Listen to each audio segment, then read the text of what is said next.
تدري ما يكون يم الخيام جاروا العباس منه صارمه جامع ردت روس على الرقاب قال ردت خيلهم تقدر دمه شلون يمك طاحت شان الحسين حملت حالك يا فرات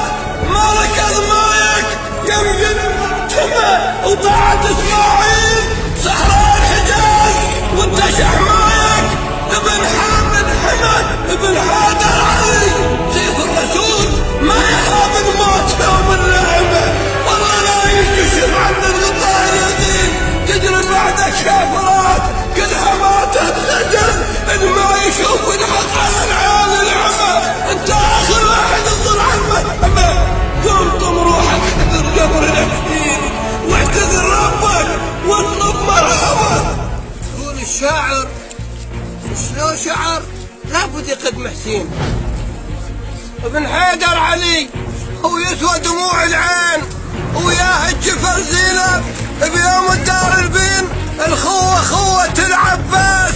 ويا حسين لجل الدين ضحى بروحه وتشفان كل هذا ورفض ينشال خايف من عتب سكنه تقل الماء عمو وين سوى حدود الخوة وتعدى وزاد كون حسين ضاموا بهم اوراد الخوة تريد حد لابد ما تراد 70,070 يعني العدل ما تنقاس يا 70 القامة تقص راس براس لو ميت الب المشرعة ما يرجف قلب عباس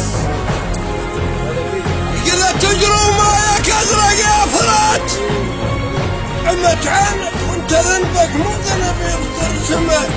سابقت بالطف على حسين السيوف وانت اول سهم في صدر الرمح طاحوا بالسجاد يم جرفك شهيد طاحوا بالسجاد يم جرفك شهيد الصرع لحسين حاله وأثمه تدري ما يكون يم الخيام جاروا العباس منه صارمه جامع ردت روس على الرقاب كان ردت خيلهم تقطر دمه شلون يمك طاحت شان الحسين حمت عينك يا فرات مالك اضمايك يمجد مرتمه وطاعت اسماعيل صحراء الحجاز وانت شحمايك لابن حامد حمى ولا تظن اسماعيل اكرم من الحسين ولا تظن امه تقدم فاطمه هذا ابن واحد سأل رب الجليل كيف يحيي الموت ويرد قائمه ابن حيدر علي سيف الرسول ما يخاف الموت يوم اللائمه والله لا ينكشف عن الغطاء اليقين تجري بعدك شافرات كلها ما تتخجل ان ما يشوف الحق على العيال العمى انت اخر واحد تظل على المهمه